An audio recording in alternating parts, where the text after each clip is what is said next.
Morning. My name is Roberto Salafia. I'm the ambassador of Argentina to the Czech Republic. Argentina celebrates the opportunity to participate in this important forum that tackles the very challenging issues of the Holocaust remembrance and anti-Semitism. As you probably know, Argentina is home to nearly 200,000 Jews, making it the largest community in Latin America and the seventh largest in the world. Furthermore, the majority of Argentine Jews has its roots in these lands of Central and Eastern Europe.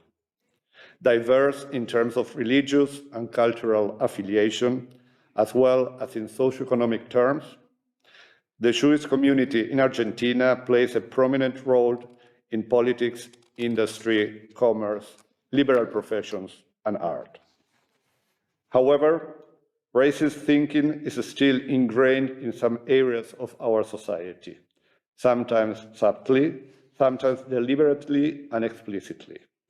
But anti-Semitism, as an expression of racial, ethnic, or religious hatred, doesn't only involve the circumstantial victims of discriminatory acts. It's a problem for our societies as a whole. Therefore, the responsibility of confronting these acts, denouncing them, and promoting measures to its eradication has to be also a commitment of all of us. In this forum, the Argentine government reaffirms its commitment to the issues included in the Terezín Declaration. Among them, we are particularly concerned that the virtual space and the social media have become a favorite place for the circulation of anti-Semitic hatred. We are concerned about this phenomenon that grows year after year. The Argentine authorities are not alone in the crucial task of confronting and combating the above-mentioned challenges, as many other civil society organizations in Argentina also carry out projects to strengthen diversity, tolerance, and the right to equality. The product of these articulations results in a better quality of life and well-being for our society and the promotion of action inspired in the common good and inclusion.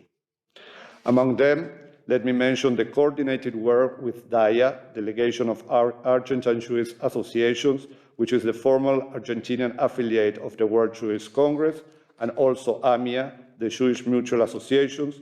Both organizations are at the forefront as representative entities of the Argentine Jewish community.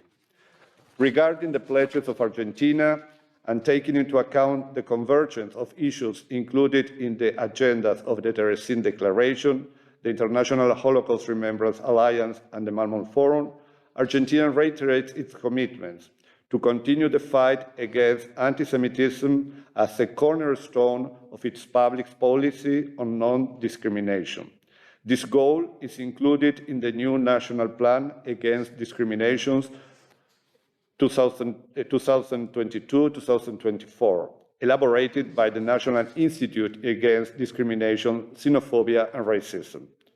2, to consolidate an educational policy that promotes the teaching of topics related to violation of human rights for the construction of a democratic citizenship.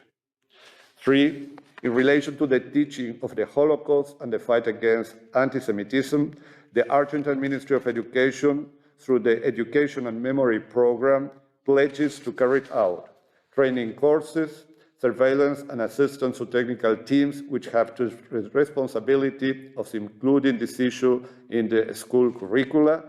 And third, the development of educational kits and tools for the implementation of contents related to teaching of the Holocaust and the fight against anti-Semitism.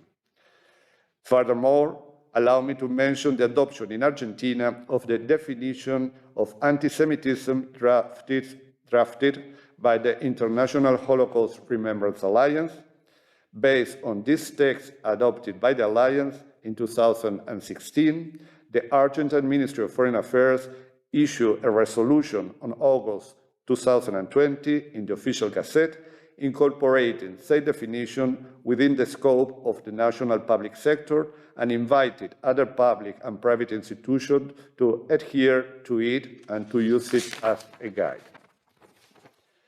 Since then, many Argentine entities and organizations have adhered to this definition, including the Chamber of Representatives, the Senate, provisional local governments, universities, among others. Furthermore, this definition was internalized in the Argentine legal system and already had practical effects in the jurisprudence. The first opportunity was on the occasion of the vandalization in a public park with anti-Semitic graffiti and Nazi inscriptions. The defendant was sentenced to 3 years in prison under the Argentinian anti-discrimination law and by this resolution. Let me conclude this presentation by expressing the gratitude of the Argentine government to the Czech Republic for the organization of this event. It commits us to turn into concrete actions what we express in speeches. It commits us to strengthen the values of denunciation, transparency, and truth, facing with dignity the threats of our times, and commits us to building a future without discrimination that guarantees life in peace for future generations. Thank you.